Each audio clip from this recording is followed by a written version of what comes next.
Eu cumprimento a todos com a doce e gloriosa paz do nosso Senhor e Salvador Jesus Cristo.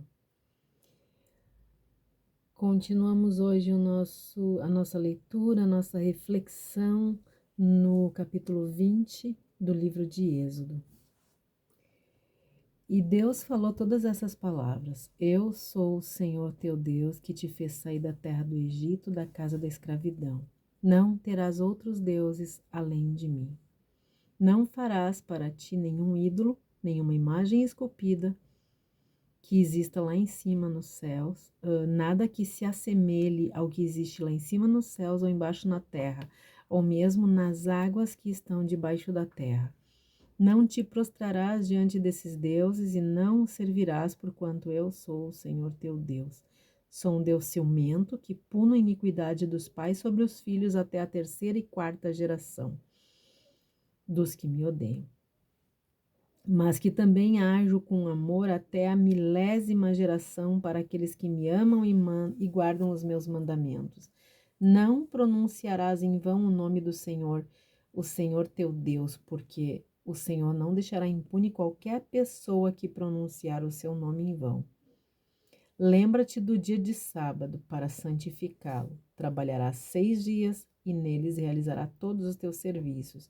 No 7º dia da semana, que é o sábado, consagrado ao teu Deus, não farás nesse dia nenhum serviço, nem tu, nem teu filho, nem tua filha, nem teu escravo, nem tua escrava, nem teu animal, nem os estrangeiros que estiverem morando em tuas cidades. Porquanto em 6 dias eu, o Senhor, fiz o céu, a terra, o mar e tudo que há neles, mas no 7º dia descansei. Foi por esse motivo que eu, o Senhor, abençoei o sábado e o separei para ser um dia santo. Honra teu pai e tua mãe, a fim de que venhas a ter vida longa na terra que o Senhor teu Deus te dá. Não assassinarás, não adulterarás, não furtarás, não darás falso testemunho contra o teu próximo, não cobiçarás a casa do teu próximo, não cobiçarás a mulher do teu próximo, nem os servos ou servas, nem o boi, jumento, nem coisa alguma que lhe pertença. Todo o povo, vendo os trovões e os relâmpagos, o som do chofar, a trombeta e a montanha fumegante, sentiu grande pavor e procurou manter-se afastado. E pediram a Moisés: Fala-nos tu e nós ouviremos. Não nos fale diretamente o Senhor para que não morramos. Moisés encorajou o povo, dizendo: Não temais, Deus veio para vos provar e para que seu temor esteja entre vós e não pequeis. O povo ficou longe. Moisés aproximou-se na nuvem escura onde Deus estava. O Senhor ordenou a Moisés: Assim dirás aos filhos de Israel: Vistes com os vossos próprios olhos que do céu vos falei. Não fareis ídolos de prata nem de ouro para tentar representar minha pessoa. Far-me-eis, entretanto, um altar de terra, e sobre ele sacrificarei os vossos holocaustos, e os vossos sacrifícios de comunhão, as vossas ovelhas e os vossos bois. Em todo lugar onde eu fizer celebrar a memória do meu nome, virei a vós e vos abençoarei. Se me edificares um altar de pedra, não farei de pedra lavrada, porque se levantares sobre ele o cinzel, vós o estarei profanando. Nem fazei o meu altar com degraus, para evitar que, ao subirdes, vossa nudez seja ali exposta.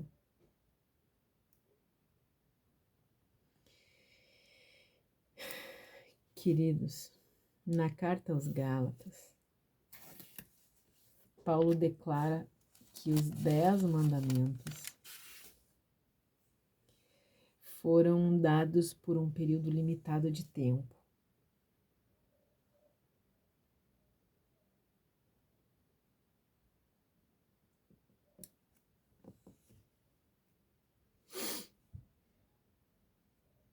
A lei foi dada por Deus como uma forma de mostrar aos homens as suas transgressões, de nós conhecer o nosso pecado, de nós saber o que é o pecado, o que desagrada a Deus, o que é que nós fazemos para desagradar a Deus.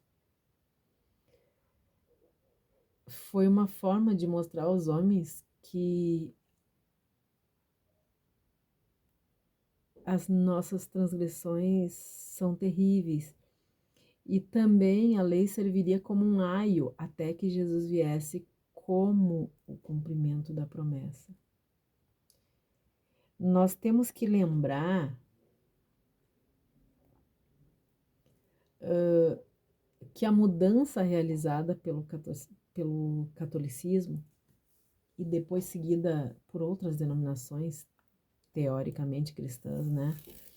Elas não têm a aprovação de Deus. A maioria delas não tem a aprovação de Deus, queridos. Quando nós começamos a conhecer realmente a palavra do Senhor, como estamos fazendo, eu tenho que dizer para os irmãos que os irmãos mesmo vão começar a perceber isso, né? Que a maior parte das denominações não tem a aprovação de Deus. No livro de Atos dos Apóstolos, ali no capítulo 7, Estevão diz que foi o próprio Jesus, o Filho de Deus, que entregou os 10 mandamentos a Moisés. E aqui nós estamos vendo isso, né? O profeta Jeremias disse que os princípios introduzidos nos 10 mandamentos seriam impressos no coração do homem pelo Espírito Santo. É isso que ele faz quando a gente conhece a palavra de Deus. A palavra entra no coração e o Espírito Santo vem e carimba ela, imprime ela no nosso coração, para que a gente não peque mais contra Deus, para que a gente não pratique mais essas transgressões.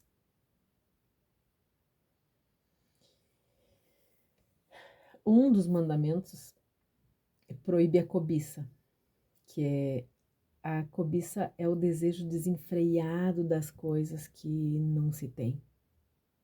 Aquele desejo que a pessoa sempre tem a falta de alguma coisa, ela sempre quer mais. É desejar o que é errado ter.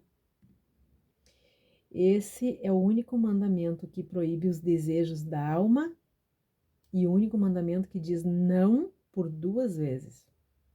A cobiça é a mistura de todos os pecados imorais. Todos.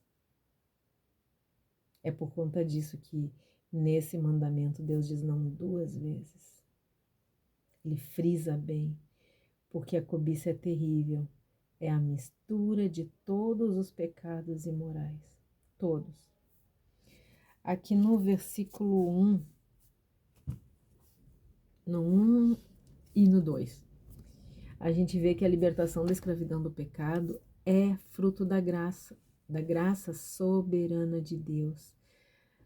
Essa graça desbanca toda desobediência, toda rebeldia, todo orgulho, todo egoísmo, porque ela produz.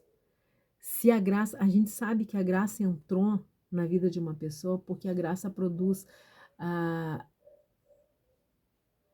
ela produz obediência, ela conduz a submissão e a reverência a Deus. Se uma pessoa não se submete e não reverencia a Deus de forma certa, a gente reconhece e sabe que ali existe rebeldia, então não existe graça. A graça ainda não entrou naquele coração. A graça, ela restaura todo ser humano que se entrega ao agir de Deus, todo. O versículo 3 diz: não terás outros deuses além de mim. É por causa da cobiça que o homem substitui Deus por deuses falsos. Por isso, é um dos primeiros mandamentos, né? Não terás outros deuses além de mim. Depois, aqui no verso 4 a 6, ele diz: não farás para ti nenhum ídolo, nenhuma imagem esculpida, nada que se assemelhe ao que existe lá em cima nos céus, ou embaixo na terra, ou mesmo nas águas que estão debaixo da terra.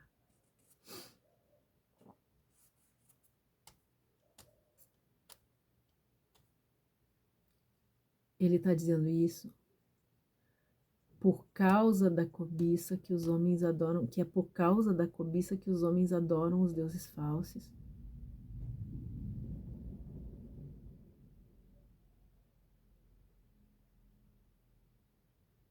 Então, queridos, é por causa da cobiça que o homem substitui Deus por deuses falsos. É por causa da cobiça que eles adoram coisas e veneram outros homens. É por causa da cobiça que a gente levanta ídolos, né? Adora outros homens, adora outros seres humanos, né? Venera, coloca como ídolo, levanta como ídolo muitas vezes os políticos, cantores, artistas. É por causa da cobiça.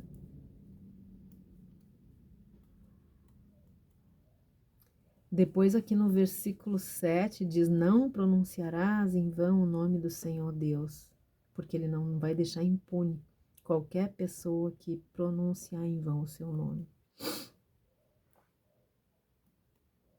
Ainda segue na mesma linha, queridos.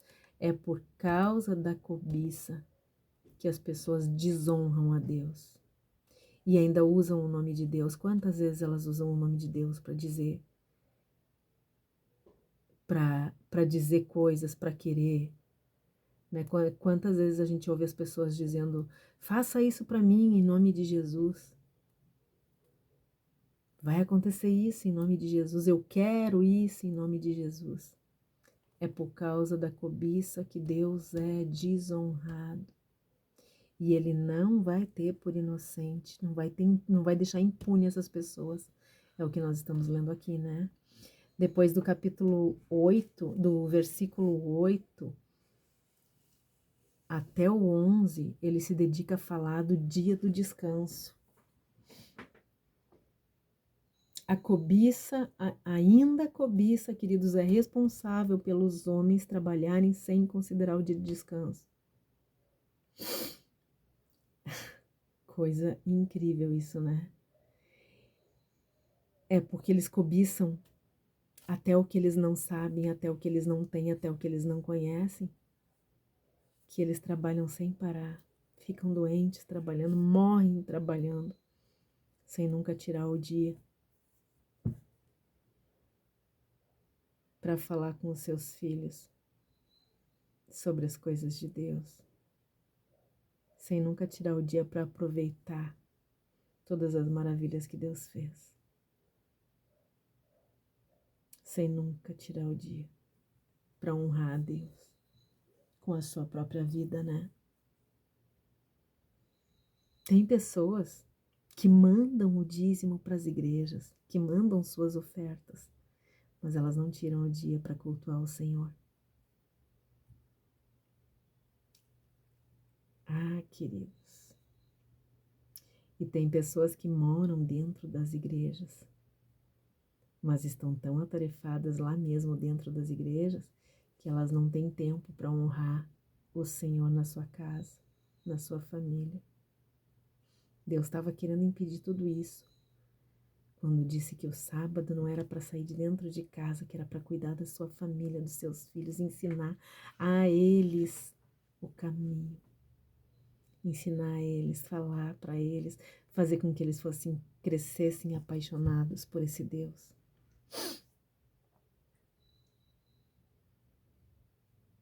No versículo 13, diz não, no versículo 12, honra teu pai e tua mãe para que tenha vida longa sobre a terra. Deus estava mostrando que é a cobiça que leva os filhos a proclamarem a independência dos pais. Os filhos não querem mais depender dos pais, desonram seus pais, não querem obedecer aos seus pais, não querem andar nos ensinamentos dos seus pais. É por causa da cobiça, porque eles cobiçam as coisas do mundo. E ele diz que o caminho desses é a vida curta nessa terra, porque ele não vai permitir que pessoas que desonram pai e mãe, que desonram vão desonrar todo mundo e ainda vão desonrar muito mais, desonram a Deus, vivam por muito tempo na face da terra. O 13 diz: não assassinarás. Continua, queridos, é por causa da cobiça que os homens matam. No verso 14, é por causa da cobiça que os homens adulteram. No verso 15, é por causa da cobiça que os homens roubam. E no verso 16, é por causa da cobiça que os homens dão falso testemunho contra o seu próximo, que os homens fazem fofoca, que os homens entram em contenda. No verso 17, não cobiçarás a casa do teu próximo, nem a mulher do teu próximo, nem os servos, nada. Você não vai cobiçar nada, é proibido. Nada do que você não tem, você vai desejar. E é nada mesmo, queridos. A cobiça é um pecado terrível. Toda a lei, toda a lei de Deus quer mostrar para o homem que a cobiça está no coração dele e que ele precisa lutar contra esse mal terrível. É a cobiça que leva a roubar, é a cobiça que leva a adulterar, a matar, é a cobiça que faz os homens desejarem ocupar o lugar de Deus.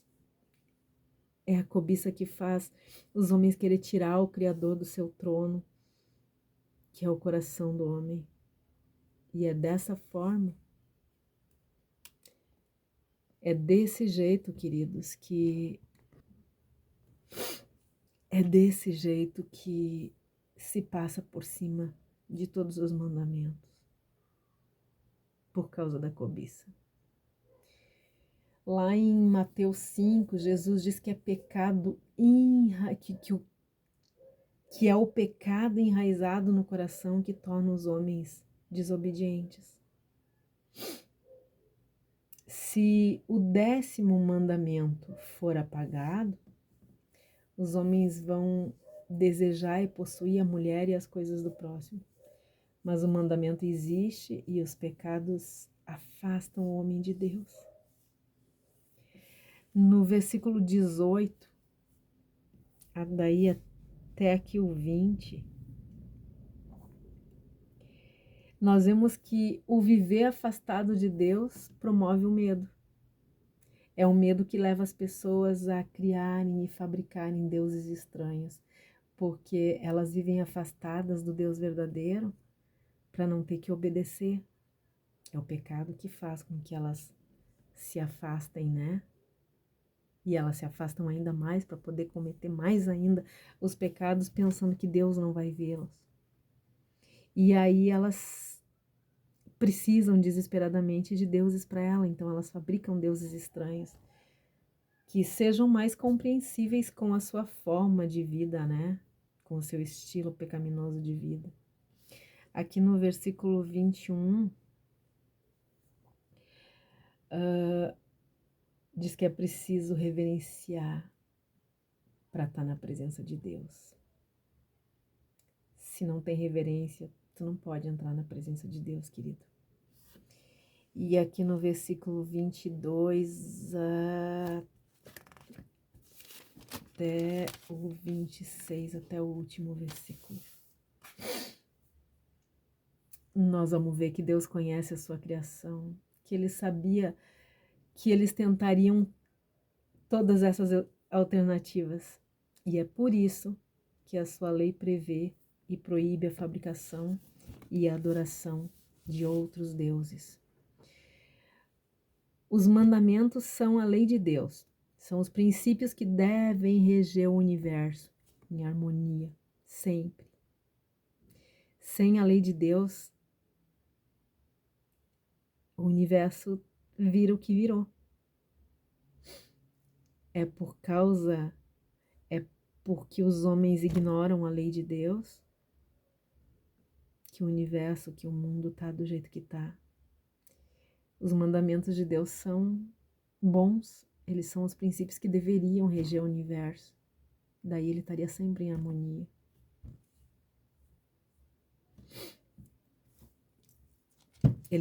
As leis de Deus deveriam ser o parâmetro para o padrão normal. Mas, queridos,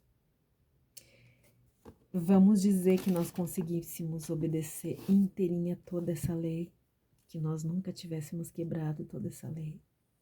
Mesmo assim, nós precisamos saber que a lei não serve para salvar de forma nenhuma. Ela é o padrão moral que vai ser usado para condenar todos os pecadores que não se arrependem dos seus pecados. Repito, a lei é o padrão moral que vai ser usado para condenar todos os pecadores que não se arrependem dos seus pecados. Os pecadores arrependidos devem correr para a cruz. O pecador arrependido precisa correr para a cruz de Cristo. Quando chegar na cruz de Cristo, ela empurra o pecador de volta para a lei. Mas desta vez, o pecador vai ter prazer em obedecer à lei, porque ele ama o seu Salvador acima de todas as coisas. Então a lei não vai ser pesada, mas vai ser um prazer imenso.